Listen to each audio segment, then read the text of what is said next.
Okay, welcome to this YouTube episode, and my sincere apologies for it being later than usual. The reason is that I was out jogging about 5 weeks ago, and I tripped over and I broke my arm in 2 places. So I've been going through some rehabilitation. I've had a cast on and then I've had a brace on, and I'm just out of the brace, so I really wasn't doing any YouTube episodes for the last 5 weeks. Word of advice, if you are a jogger, don't jog late in the evening along dimly lit streets because you're asking for trouble, which happened to me. This episode is to do with Hayden Phipps's younger brother. Yes, he has a younger brother called Wayne Phipps. Now, a journalist from the Adelaide Sunday Mail newspaper interviewed the younger brother of Hayden, Wayne Phipps, and his wife Irene for a general interest piece on February 18th, 2018. The heading in the Sunday Mail, "The Beaumont Children Mystery, Harry Phipps's angry son says his father did not kill the Beaumont children." The surviving son of businessman Harry Phipps says his father is innocent and was publicly tried and convicted of killing the Beaumont children despite no evidence of his involvement. Firstly, Bill and myself believe the reporter who interviewed the couple to ascertain their side of the story. This was not meant to be an in-depth investigative piece of journalism. Nevertheless, this interview is enlightening, and we are appreciative of the fact that this correspondent has brought the younger son and his wife's account into the public domain. In this article, myself and Bill asked the question, is Wayne Phipps, Harry's younger son's memories of what went on in Isola, the family home in Glenelg, accurate, as they were related to the journalist and the police or the detectives, considering in January 1966, Wayne, we believe, had just turned 10 in late 1965, and Hayden was 15, turning 16 mid-year 1966. As in the words of a close cousin and a former friend of Hayden's that I'd spoken to, stated Wayne didn't hang around them back in 1966 around that time because he was too young. They hardly saw him. So let's find out if some of Wayne's recollections may be clouded with the passing of time and his young age. The full account of this interview is in the upcoming book, Unmasking the Killer of the Missing Beaumont Children. Now, Wayne and Irene stated Hayden and Angela pointed the finger at Harry and his alleged sexual abuse of Hayden as they were after revenge and money, having been left out of the will, and they were very disgruntled. Now, this type of comment we have heard so many times over the years, which appears to be straight out of the alleged pedophile supporters handbook. This commentary no longer cuts mustard. Hayden was not left out of the will, and he was a beneficiary.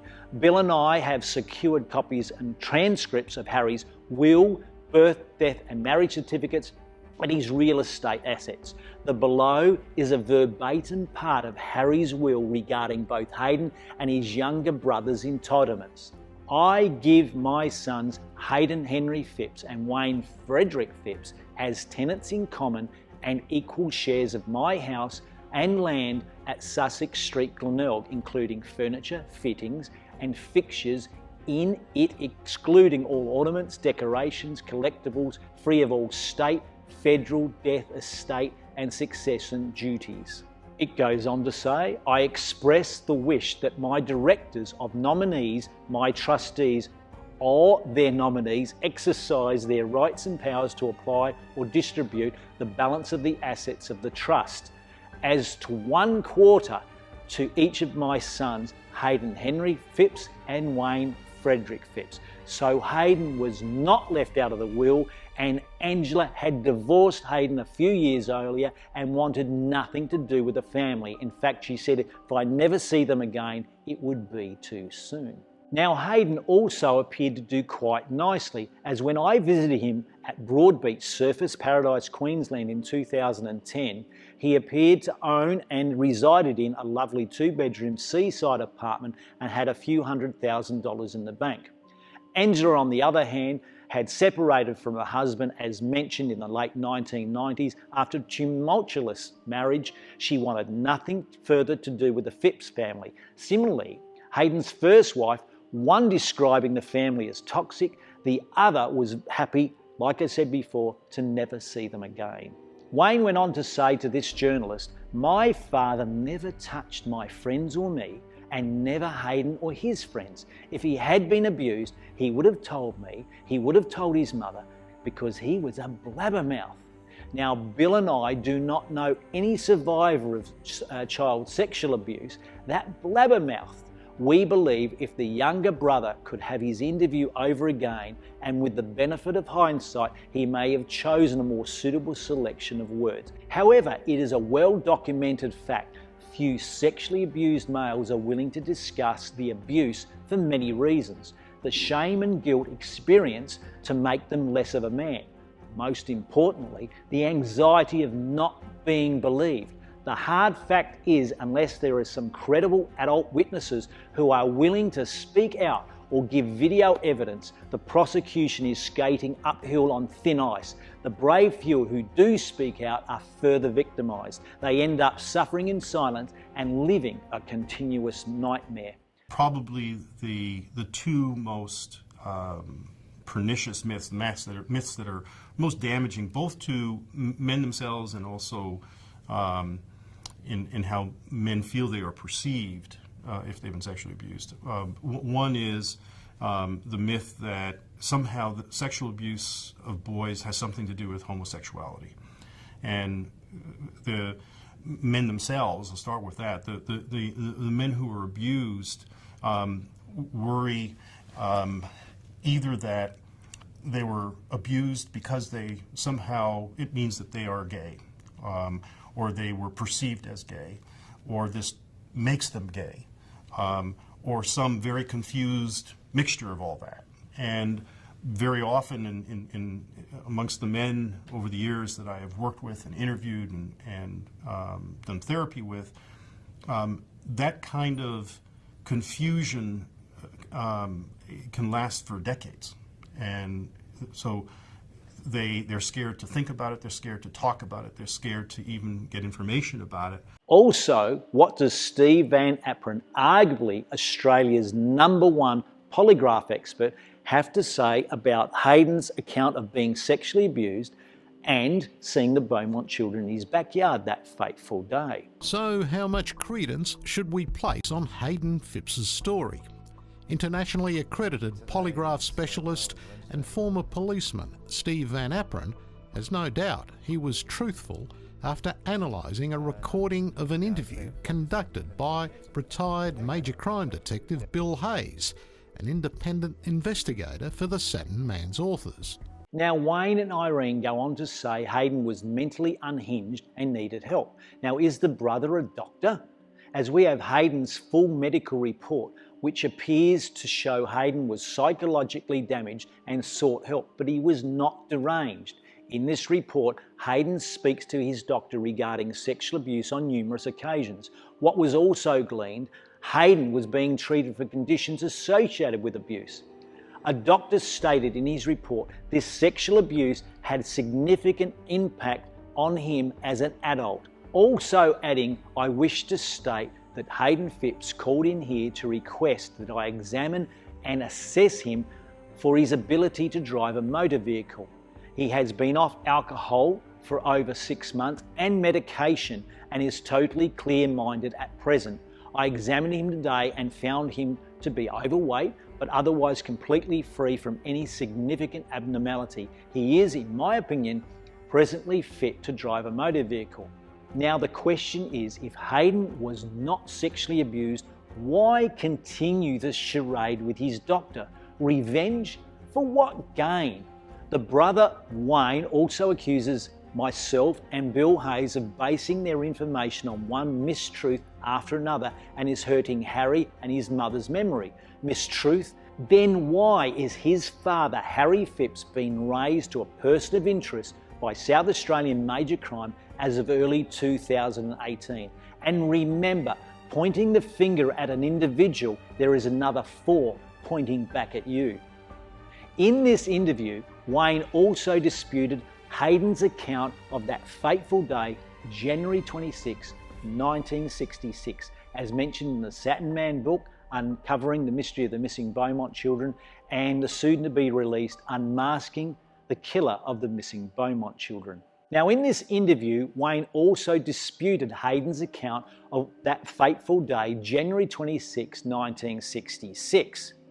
That Hayden said he worked at the Glenelg 10-pin bowling alley, as you can see here, before returning home for lunch around noon, when he saw the Beaumont children wander into his backyard.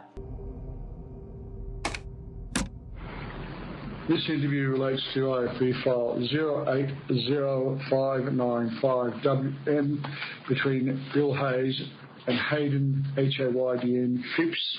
Hayden, as you're aware, I've been asked to speak to you in relation to certain matters involving the disappearance of the Beaumont children. Do you understand what we're going to talk about? Yes, I do. Where were you that day before you went to the Cubby House? Were you at home or away? I was at the bowling alley. Had your dad paid you off that day to go out? Yeah. Okay, so you'd gone bowling? No, I was working as a pinball. I was a pinball.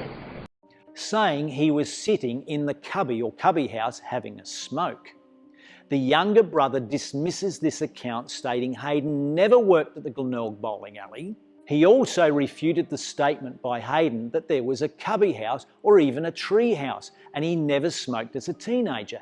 The younger brother has said these are examples of delusional statements. Wayne mentions a tree house. However, there is no mention of a tree house by Hayden in his interviews and no mention of a tree house in the Satin Man book. The younger brother may have his stories mixed up with his own childhood adventures from the 1960s, which is not unreasonable. Regarding the cubby house, according to Hayden's friends in the 1960s, they did have a sort of cubby house, a few large planks of wood to cover them from the elements attached to the back fence, which was really a poor excuse for one. However, being fair to the younger brother, the word cubby house does conjure up a picture of something a tad better than a few planks of wood hobbled together. The brother also refuted the claim Hayden was smoking, stating he hated cigarettes and never smoked as a teenager. Now, according to some former friends of Hayden, they did smoke what they call were durries at the time. Now, they didn't do this often, but they definitely did smoke sometime in the 1960s. Now, Wayne said he shared a bedroom with Hayden until he got married at the age of 21 and would have known if any sexual abuse occurred. However, when the sexual abuse started with Hayden, he was around 4 years old, so Wayne would have been a newborn. When the sexual abuse finished, because Hayden was strong enough to protect himself, Hayden was around 12, 13, which would have put Wayne around the 8-year-old mark. Now, this sexual abuse occurred in the early hours of the morning, around 1 a.m. and 2 a.m. in the morning. What would a young child know what was occurring in those early hours? I mean, if these types of predators can fool adults, then of course they can easily fool children. He said that he could recall as a small child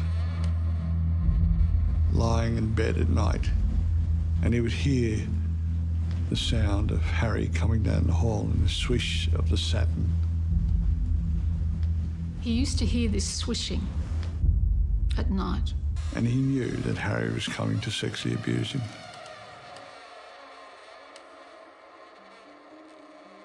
Now, predators ply their trade by stealth, working on mastering their manipulative skills. They take delight and hidden joy in fooling the most outspoken in their defence. If they can fool adults, like I said, they can most certainly fool children. Wayne goes on to say Hayden's allegations are uncorroborated and cast serious doubts on their validity. True, there are one or two statements Hayden has made to myself and Bill that are uncorroborated and do lack validity. However, the majority of what Hayden and Angela have said is corroborated from numerous sources. Now, myself and Bill would say the journalist and Wayne would have certainly known this, so why the misrepresentation of the facts? Again, if what Hayden and Angela and many others are saying lacks validity, Can he and his wife explain why Harry Phipps has been raised to a person of interest in regards to this case by South Australian major crime as of early 2018? Now, Wayne also cast doubt on his brother's sexual abuse as Hayden moved back into the Harry's residence with his son Nicholas after his first divorce. However, myself and Bill found this also him moving back into Harry's house challenging to come to terms with. Now, I stated to both Hayden and his son Nicholas, why in God's name would you want to return to the home of where this abuse took place? It doesn't make sense. As I had spoken to more survivors, this type of behaviour became more apparent. It's called the Stockholm syndrome, which indicates it is not unusual for a child to develop feelings for the predator and a desire for their approval and continued acceptance. They will compromise their innate ability to decipher good and bad behaviour, ultimately justifying the criminal's bad behaviour out of sympathy and concern for the adult's welfare. This is often when the victims become attached emotionally to the captives. As a person who was sexually assaulted at a young age by somebody very close to me, I remember the trifecta that I would continuously process, which is fear, anger, shame, fear, angry, shame, fear, what's gonna happen to our family if I say something and out this person? Anger, why did you just sit there? Why did you let this go on for 4 years? How old what's were wrong you with you when this happened? I was 9 and it went on till I was about 12. And 13, you didn't tell anybody? What? I didn't tell anybody because this was somebody I really cared about. And there's a little bit of Stockholm syndrome in there too, because if somebody who's a stranger did it to me, oh, I know what to do. I know how to wild out. I got that down. Right. But when it's somebody you trust, somebody you know that you actually are supposed to love or believe in, you just freeze. And so it went on for 4 years, and then, you know, 2 years later, I found the strength to say something. But if it took me 2 years or it took me 20 years, it does not invalidate what happened to me. That's right. So myself and Bill completely understand Wayne's line of thinking. Wayne goes on to state, when the Satin Man uncovering the mystery of the missing Beaumont children was released, I thought I would die. Somebody would tell the truth. Many of those who remember the facts are either dead or too old to want this rubbish in their lives. They are not all dead, and it is not rubbish, because what is in the Satin Man book and also now in Unmasking the Killer of the Missing Beaumont Children is corroborated circumstantial evidence from many sources. And again, Wayne and Irene, why is Harry Phipps been raised to a person of interest by South Australian major crime in regards to this case? Therefore, what we have been saying does have validity. Wayne goes on to say this is too convenient for the authors of the Satin Man book, Uncovering the Mystery of the Missing Beaumont Children, who have based the book on one mistruth after another. That this book is based on fiction and is hurting my father's memory, my mother's memory, family, friends, Castelli employees, he said. Okay, Wayne, if you're saying that uncovering the mystery of the missing Beaumont children is based on fiction and mistruths, then again I ask you this question. Why has Harry Phipps been raised to a person of interest by South Australian major crime in regards to this case as of early 2018? In the end, however, both myself and Bill Hayes understand why family members react in different ways when a sibling or relative accuses an adult they all know of sexual abuse. Many will deny and cover up to protect the integrity of the loved ones and family name, which is entirely understandable, or in some cases they will cover up for another sexual abuse victim closer to home, not wanting their own sexual abuse to reach the light of day. There is also the stigma and perceived scandal of being linked to a pedophile, which can have an adverse effect on their children and grandchildren, which is unfortunate and regrettable. However, Nancy and Jim Beaumont lived a nightmare for more than 5 decades. Indeed, Nancy went to her grave never knowing what had happened to her children. And we must never lose sight of that fact. We must do what is right and necessary to uncover the truth. And because of this, myself and Bill cannot allow, in our opinion, more of Wayne and Eileen's erroneous statements mentioned in the Adelaide Advertiser, February 2018, to go unanswered and need to be corrected. Also, this interview in its entirety with many more corrections are detailed in the upcoming book, Unmasking the Killer of the Missing Beaumont Children. So we press ahead.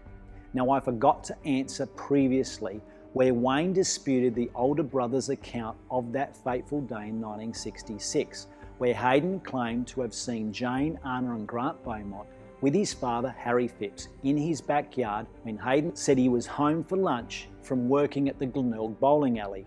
Wayne said to the journalist, Hayden never worked at the Glenelg bowling alley, as mentioned previously. Really? Are you sure, Wayne? As this is not correct, as I have spoken to a former close friend of Hayden's from the 1960s, back in around 2009, and he stated they most definitely did work at the Glenelg bowling alley as pin boys in the 1960s for some pocket money. However, he was not sure of the exact years, except it was around the mid-1960s, so Wayne's recollections are incorrect, as this may have been blurred to his young age at the time. As previously mentioned, Wayne has also cast serious doubts on claims by Hayden that his father sexually abused him.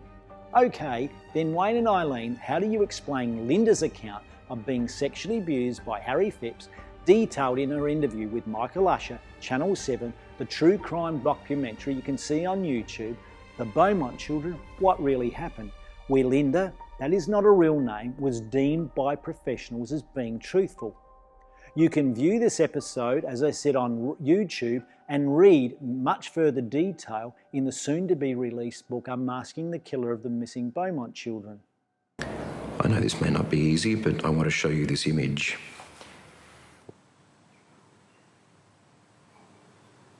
Which one is he? In the middle. Older. But dressed impeccably and neatly and clean, respectable businessman. And you're of no doubt that's him. Not comfortable for you to see that man? No. Wayne and Eileen, can you explain why Linda would say such a thing if not truthful? And now what about Christine? Not a real name.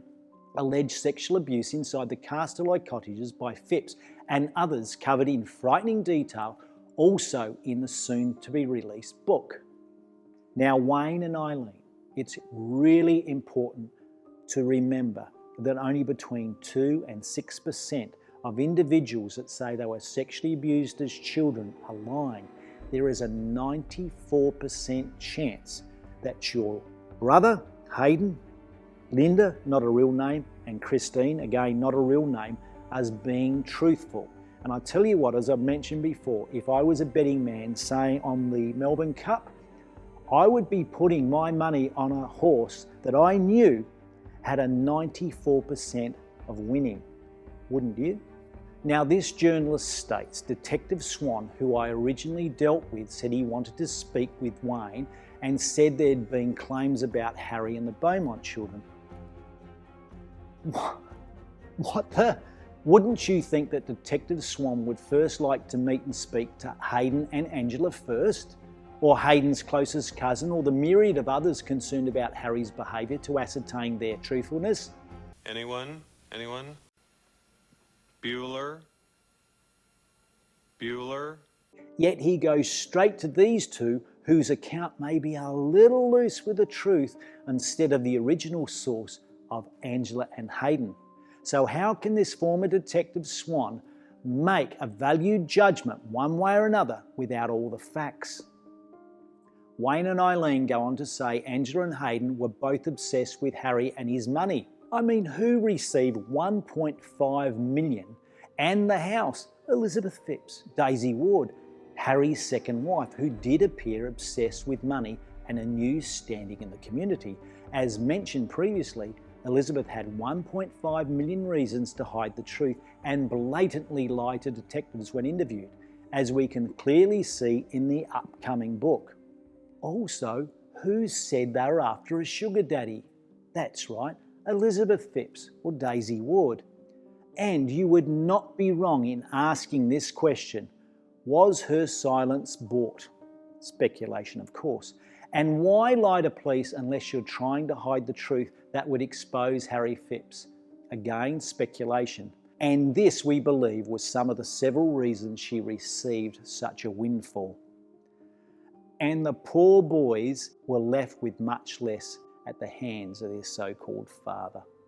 Now, Wayne and Eileen go on to say, I believe the material in the Satin Man book, Uncovering the Mystery of the Missing Beaumont Children, where myself and Alan Whittaker were co-authors, and where Bill's investigative skills were used extensively, was provided by Angela as revenge against a man, Harry, she saw as owing her support but received none. What a load of bollocks, as the journalist and both Wayne and Eileen would have been well aware the information provided for the Satin Man book was corroborated and came from many sources, not just from Angela and Hayden. So why say such a thing, knowing this not to be true? The journalist goes on to state, it's a crying shame that each of the three key players, Harry, Hayden and Angela, are no longer alive. Well, Mr. Journalist, myself and Bill believe it's a crying shame. You had a decade of opportunity to meet Angela and Hayden and many others mentioned in the Satin Man book, but you never did. Why? We could have easily arranged meetings if they were okay speaking with you. We are quite sure most would have. But where were you? Not a peep, nothing, zilch. And worse still, you say almost certainly if Harry Phipps was around today, the allegations linking him to the children's abduction would not have entered the public domain. If they had, those who had made them would have found themselves in the Supreme Court on the wrong end of a defamation lawsuit, and Harry would have won simply because there is no evidence to substantiate the claims. Then why has Harry been raised to a person of interest by South Australian major crime? And also, are you shitting me? It wouldn't have reached the light of day? What decade are you living in? Of course this would have reached the light of day and into the public domain on many platforms. This is not the 1970s, it's the 2000s, where times have most certainly changed, where the victim is now believed over the perpetrator, and where the perpetrator's standing in the community carries little, if any, weight. And Mr. Reporter, as there are now two more ladies that have come or stepped forward accusing Harry Phipps of sexually abusing them over many years, how many more alleged victims of Harry's are out there? Is this just the tip of the iceberg? And to this reporter, if all this is a load of bollocks regarding Phipps, then why has it been raised to a person of interest by South Australian major crime? And Mr. Reporter, you have never asked about Linda, and if you can meet and interview her. It's like she does not exist. You have had so many years of opportunity to at least try and meet many of the individuals that have unsavoury accounts of Harry, but this journalist appears to be missing in action. And lastly, you say in the newspaper article, if Harry was alive today, he would no doubt be asked if he abducted the children or had a chance to either confirm or reject Hayden's allegations of sexual abuse. Of course he would have rejected the allegations. That's a given. They all do. Just have a look at this motley crew of degenerates. Overall, it appears this journalist may be living in a time long past, and because of this could be just cherry picking whom he wishes to speak to and reach a predetermined outcome to suit a particular narrative. Bill and I cover this interview in much further detail in the upcoming book, which we believe is eye-opening, in fact startling to say the least. And do remember, 3 things that cannot long be hidden: the sun, the moon, and the truth. Okay, well, that's about it from me for today. So in the meantime, if you wish to find out the truth like myself and Bill Hayes, click the links below, like and subscribe. Okay, so until next time, where myself and Bill cover what was, in our opinion, SAPOL's botched investigation to Harry Phipps. I'm Stuart Mullins with Bill Hayes. We really enjoyed your company.